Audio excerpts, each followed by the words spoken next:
The Thin Man by Dashiell Hammett, Chapter 15.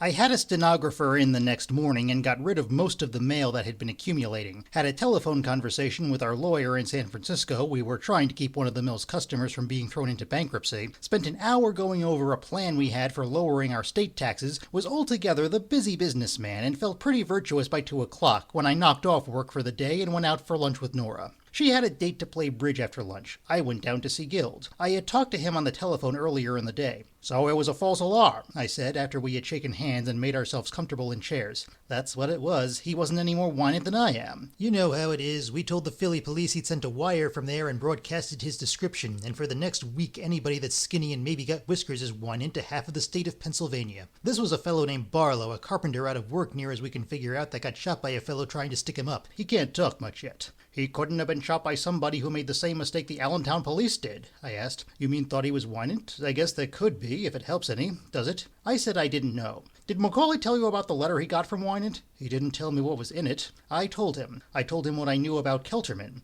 He said, "Now that's interesting." I told him about the letter Wynant had sent his sister. He said, "He writes a lot of people, don't he?" I thought of that. I told him Sidney Kelterman's description with a few easy changes would fit Christian Jorgensen. He said, "It don't hurt any to listen to a man like you. Don't let me stop you." I told him that was the crop. He rocked back in his chair and screwed his pale gray eyes up at the ceiling. "There's some work to be done there," he said presently. "Was this fellow in Allentown shot with a .32? I asked. Guild stared curiously at me for a moment, then shook his head. "A .44. You got something on your mind?" "No, just chasing the setup around in my head." He said, "I know what that is," and leaned back to look at the ceiling some more. When he spoke again, it was as if he was thinking of something else. "That alibi of Macaulay's you was asking about is all right. He was late for a date then, and we know for a fact he was in a fellow's office named Herman on 57th Street from 5 minutes after 3 till 20 after, the time that counts." "What's the 5 minutes after 3? "That's right, you don't know about that." "Well, we found a fellow named Caress with a cleaning and dyeing place on First Avenue that called her up at 5 minutes after 3 to ask her if she had any work for him, and she said no and told him she was liable to go away. So that narrows the time down to from 3:05 to 3:20. You ain't really suspicious of Macaulay?" "I'm suspicious of everybody," I said. "Where were you between 3:05 and 3:20? He laughed. "As a matter of fact," he said, "I'm just about the only one of the lot that ain't got an alibi. I was at the moving pictures. The rest of them have?" He wagged his head up and down. "Jorgensen left his place with Mrs. Jorgensen, that was about 5 minutes to 3, and sneaked over on West 73rd Street to see a girl named Olga Fenton. We promised not to tell his wife, and stayed there till about 5. We know what Mrs. Jorgensen did. The daughter was dressing when they left, and she took a taxi at 1:15 and went straight to Berghoff Goodman's. The son was in the public library all afternoon. Jesus, he reads funny books. Morelli was in a joint over at the 40s. He laughed. "And where was you?" "I'm saving mine till I really need it. None of those look too airtight, but legitimate alibis seldom do. How about Nunheim?" Guild seemed surprised. "What made you think of him?" "I hear he had a yen for the girl." "And where'd you hear it?" "I heard it." He scowled. "Would you say it was reliable?" "Yes."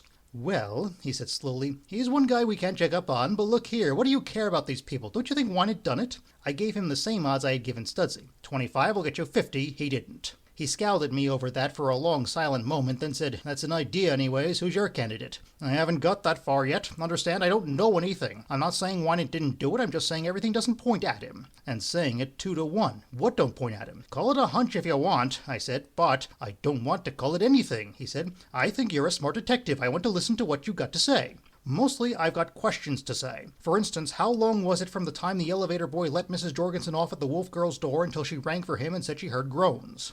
Guild pursed his lips, opened them to ask, "You think she might have?" and left the rest of the question hanging in the air. "I think she might have. I'd like to know where Nunheim was. I'd like to know the answers to the questions in Wynant's letter. I'd like to know where the $4,000 difference between the Macaulay gave the girl and what she seems to have given Wynant went. I'd like to know where her engagement ring came from." "We're doing the best we can," Guild said. "Me, just now, I'd like to know why, if he didn't do it, Wynant don't come in and answer questions for us. One reason might be that Mrs. Jorgensen would like to slam him in the squirrel cage again." I thought of something. "Herbert Macaulay's working for Wynant. You didn't just take Macaulay's word for it that the man in Allentown wasn't him." "No, he was a younger man than Wynant, with damned little gray in his hair and no dye, and he didn't look like the pictures we've got." He seemed positive. "You got anything to do the next hour or so?" "No." "That's fine." He stood up. "I'll get some of the boys working on these things we've been discussing, and then maybe me and you will pay some visits." "Swell," I said, and he went out of the office. There was a copy of the Times in the wastebasket. I fished it out and turned to the public notices columns. Macaulay's advertisement was there. Abner, yes, Bunny. When Guild returned, I asked, how about Winant's help, whoever he had working in the shop? Had they been looked up?